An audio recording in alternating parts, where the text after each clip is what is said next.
Good evening, I'm Emma Jane Vere and this is Television Tonga News. In the headlines, Tonga and China marks 15 years of diplomatic ties. Various programs held to mark Hospital Week. And Digicel gets on board in providing internet service using the fibre optic cable. These and more stories, including news from the Pacific, sports, world and the weather information later on in this bulletin. Let's take a look at the news in detail. A special event which featured a cultural art performance was held to mark the long-standing ties between Tonga and China. This was held over the weekend where Her Majesty Queen Nanasipa'u officiated at the event. Here's Fatai Whainga'a with the details.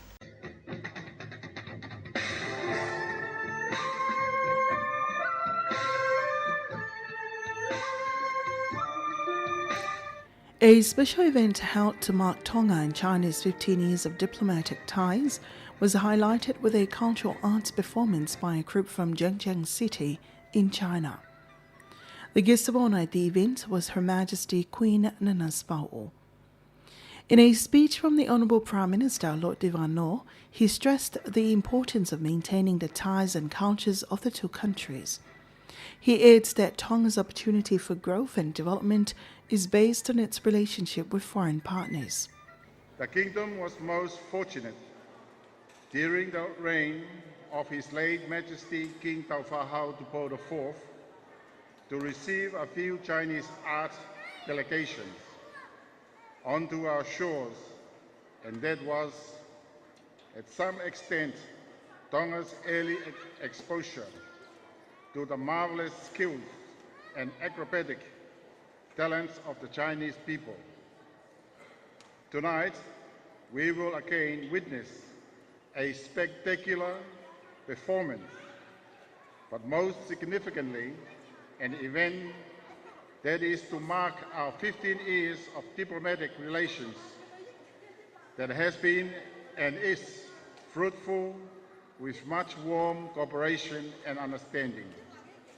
The Tongan people are most fortunate to be entertained firsthand and to witness the true essence of Chinese culture. In a speech from the Chinese ambassador to Tonga, His Excellency Wang Donghua, he says China's relationship with Tonga has remained strong, especially with the support of the royal family. Our relationship is gaining momentum for even greater development, and cultural exchange constitute an integral part of our overall relationship. I hope that both our countries could work even closer together to expand cultural exchanges and other exchanges so that fresh and greater vitality could be injected into the friendly relationship and cooperation between our two countries. The event was held last Friday at the Queen Salote Memorial Hall. It was attended by many guests from the government, the Chinese community in Tonga, and many more. For Television Tonga News, I'm Fatai Whainga'a. The current sitting of the Legislative Assembly of Tonga has been adjourned until early next year. It will reconvene to consider government bills before the current sitting will be officially closed. Meanwhile, the House will not sit for the remainder of the year 2013. The Legislative Assembly will be officially opened in 2014 in time for deliberations on the budget estimate for the 2014-2015 financial year. The Minister of Health has acknowledged the tremendous assistance and support of the Viola Hospital Board of Visitors to the Viola Hospital, meeting needs that the Health Ministry can't. He revealed this during a program to mark Hospital Week this week. We'll join Fatai Whainga'a again with the details.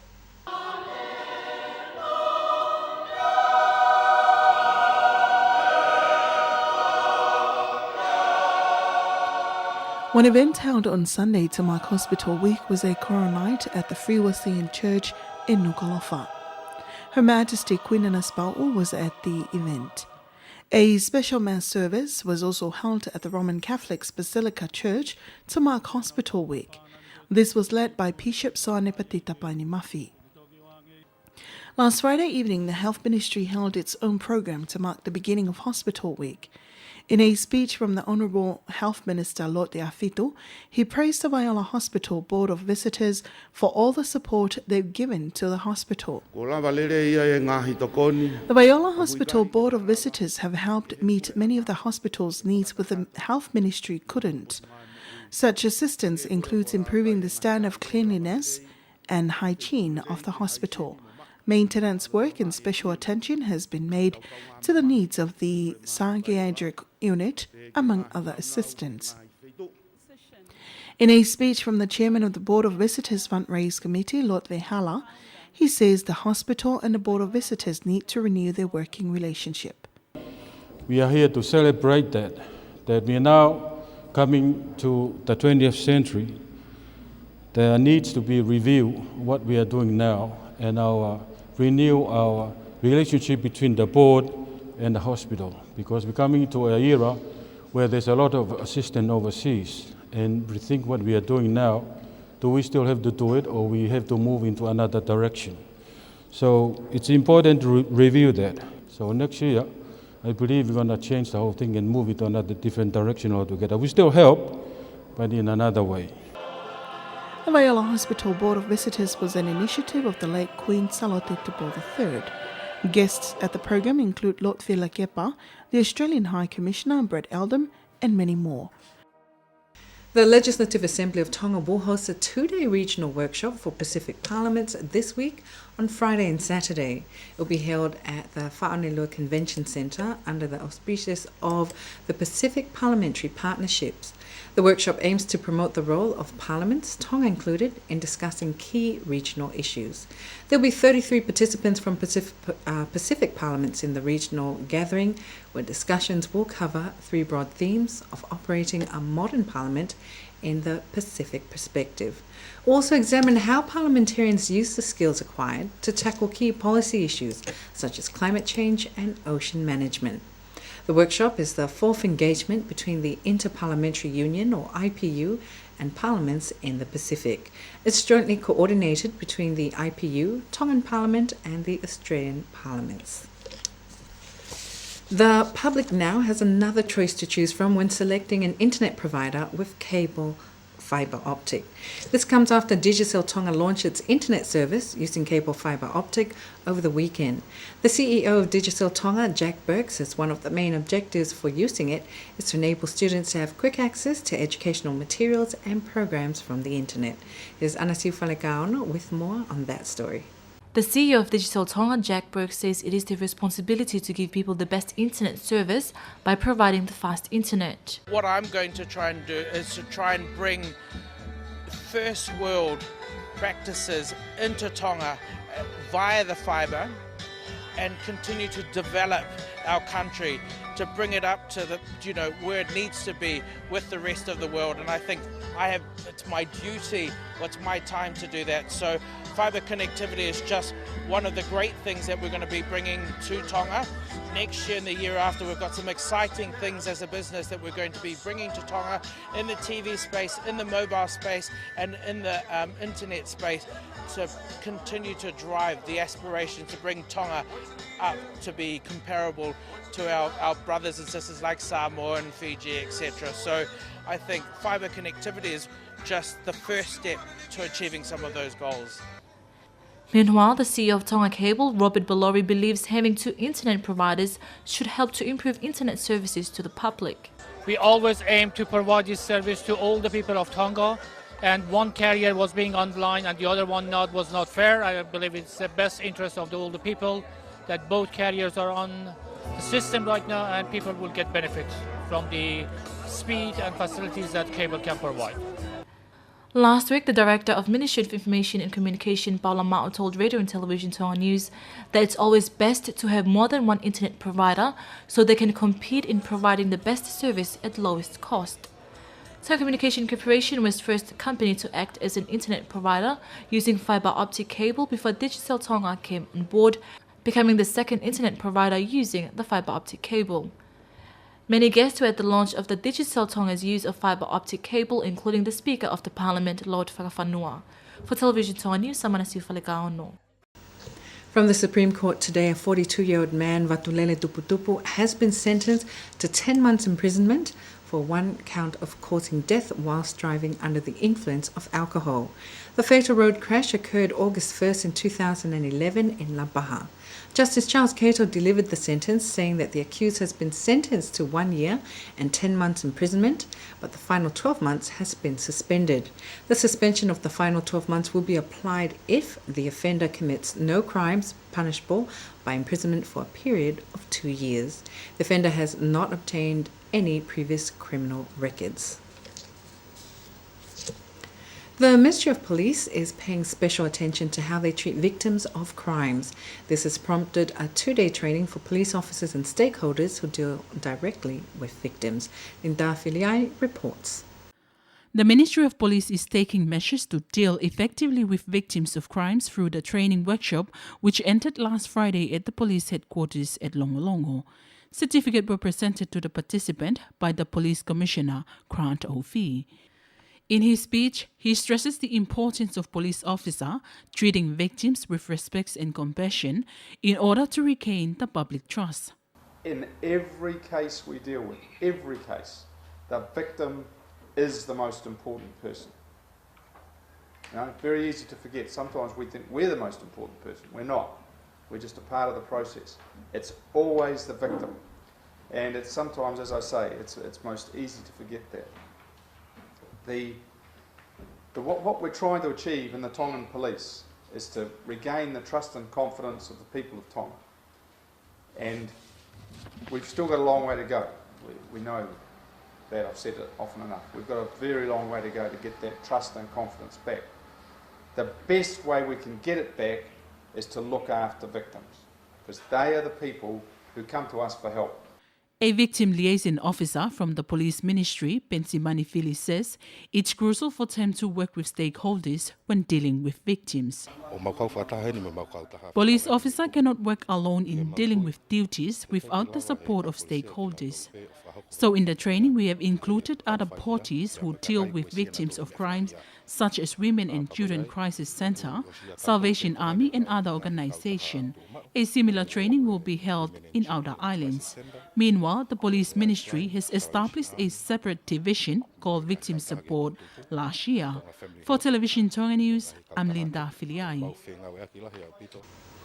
Viola Hospital's warehouse has been given a makeover with a fresh coat of paint and major clean-up, thanks to the Church of Jesus Christ of Latter-day Saints via its community assistance projects. Anasiu Falekauna was there and filed this report.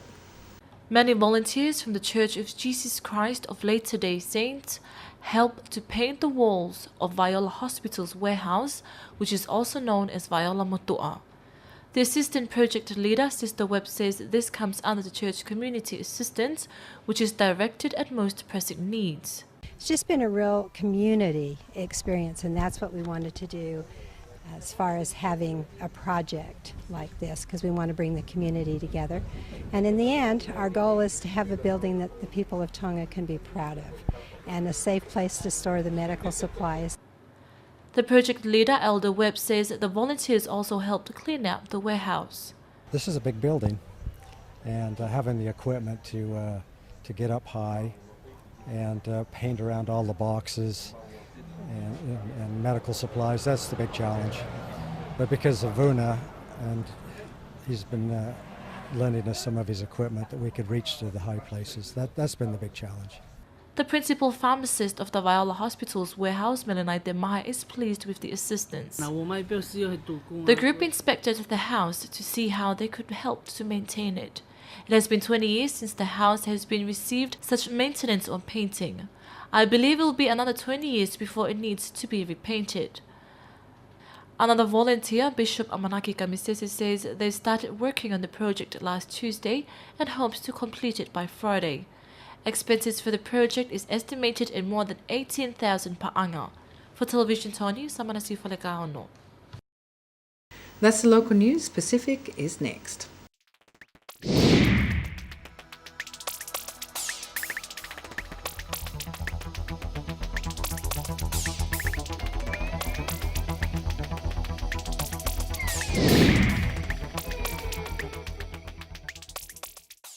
From the Pacific, in Papua New Guinea, the police say clean-up efforts at the site of a landslide in the Highlands region have been hampered by disgruntled landowners. Emergency services are heading towards Kengai village after the landslide tore through the area following torrential rain late on Saturday evening. Police say 2 bodies have been recovered, but at least 7 people are still unaccounted for. In the Cook Islands, the fire service says it won't know the cause of a recent fire on Rarotonga until investigations are complete.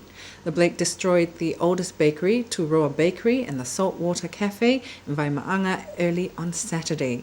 The fire burned the cafe and bakery to the ground and also burned out a delivery van parked nearby. That's Pacific News. Sports is up next with Pierre Ollier.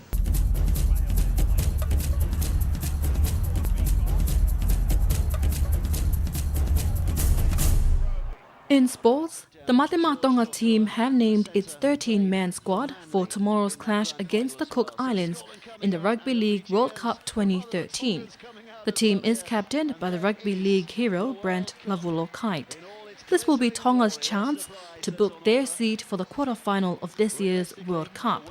However, a few changes from last game includes Patrick Bolitoni in the hooker, whilst George Taufua starts at left wing.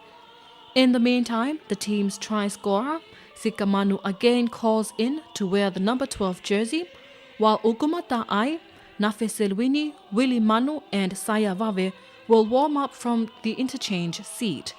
Meanwhile, this match will be broadcast live on both radio and television Tonga at 9 a.m. tomorrow morning. And England number 8, Billy Vunipola, has admitted he will continue to hold back on his carries as he looks to keep teams guessing in November. Vunipola was impressive on his full debut as the English defeated Australia 2013 on Saturday.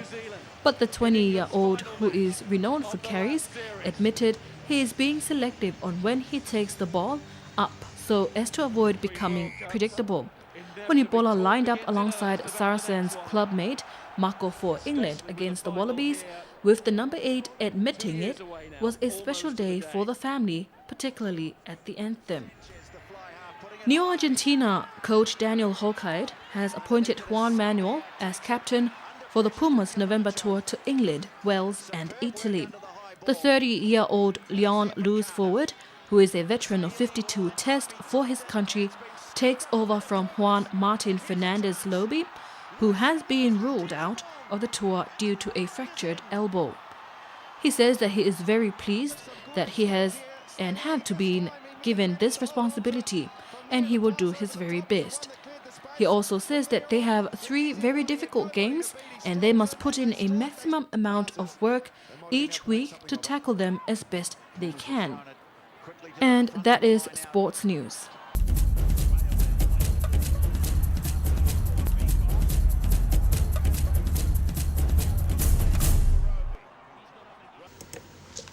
From World News, in Syria, some 9.3 million people, or about 40% of the population, now need outside assistance. That's according to UN Humanitarian Chief Valerie Amos.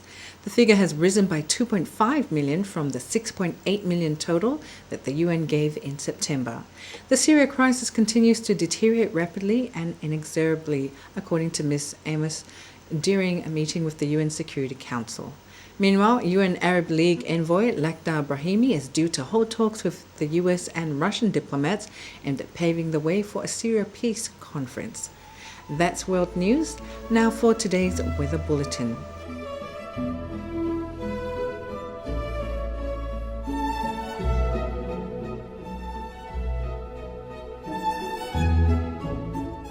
A trough of low pressure lies to the south of Tongatapu and Ewa.